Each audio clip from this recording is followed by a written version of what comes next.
బాగున్నారు కదా? అందరూ బాగానే ఉంటారు. ఎందుకంటే పక్కోని జీవితంతో ఆడుకుంటున్న వాళ్ళు అందరూ మంచిగానే ఉంటారు. జాలిరి నవ్వుతే తప్పు, జాలిరి ఏడుస్తే తప్పు, జాలిరి ఒకరితో మాట్లాడితే తప్పు, జాలిరి కూసుంటే తప్పు, జాలిరి నిల్చుంటే తప్పు, జాలిరి నవ్వుతే ఓవర్ యాక్షన్. జాలిరి పద్ధతి ఉండదు, నేను నేర్చుకోవాలి. ఫోక్ ఇండస్ట్రీలో పద్ధతిగా చీర కట్టుకొని ఇప్పటి వరకు మెయింటైన్ చేసింది నేనే. ఫస్ట్ నాకు ఆన్ కెమెరా ఆఫ్ కెమెరా ఒకలా ఉండదు.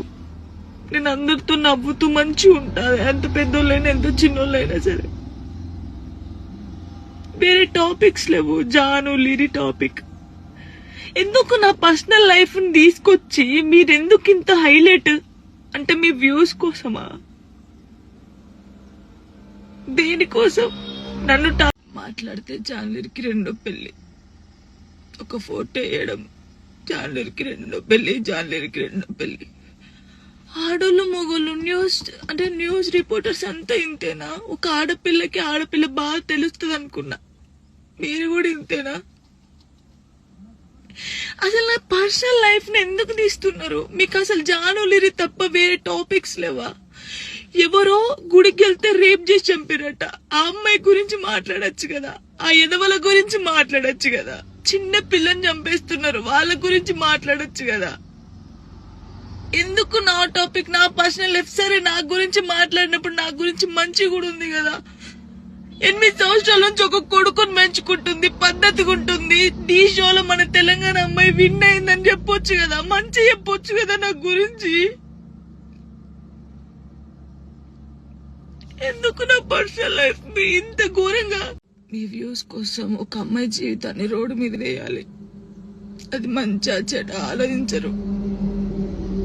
ఇష్టం ఉన్నట్టు కామెంట్స్ పెడతారు. మా అమ్మ నాన్న నన్ను చిన్నప్పటి నుంచి ఒక్క మాట కూడా అనకుండా పెంచారు, కానీ ఈ రోజు అడ్డమైన వాళ్ళతో నేను మాటలు ఆడుతున్నాను.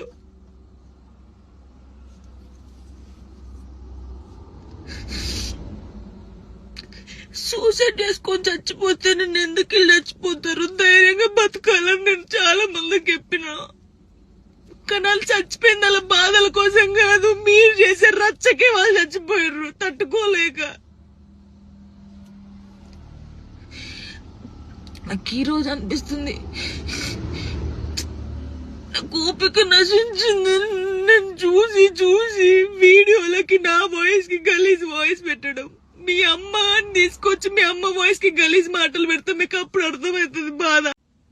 ఇన్స్టాగ్రామ్ లో నా వీడియోస్ నా వాయిస్ కి గలీజ్ వాయిస్ పెడుతున్నారు. నాకు కొడుకు, నా కొడుకు చూడడా?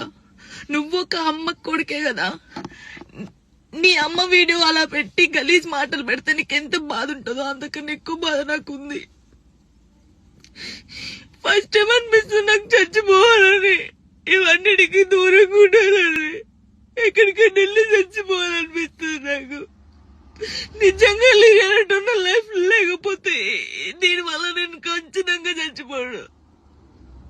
ఒకవేళ నేను నిజంగా చచ్చిపోతే కారణం మీరే అవుతారు, గుర్తుపెట్టుకున్నది. ఇంత నరకమా? మస్తు టాపిక్స్ ఉన్నాయి. నా మీద పడేందుకు మీకేమొస్తుంది? నేను చచ్చిపోయినా కూడా నా శవం దగ్గరకు వచ్చి మైకులు పెట్టి ఎందుకు చచ్చిపోయింది తెలుసా, ఎందుకు చచ్చిపోయిందని చెప్తారు మీరు.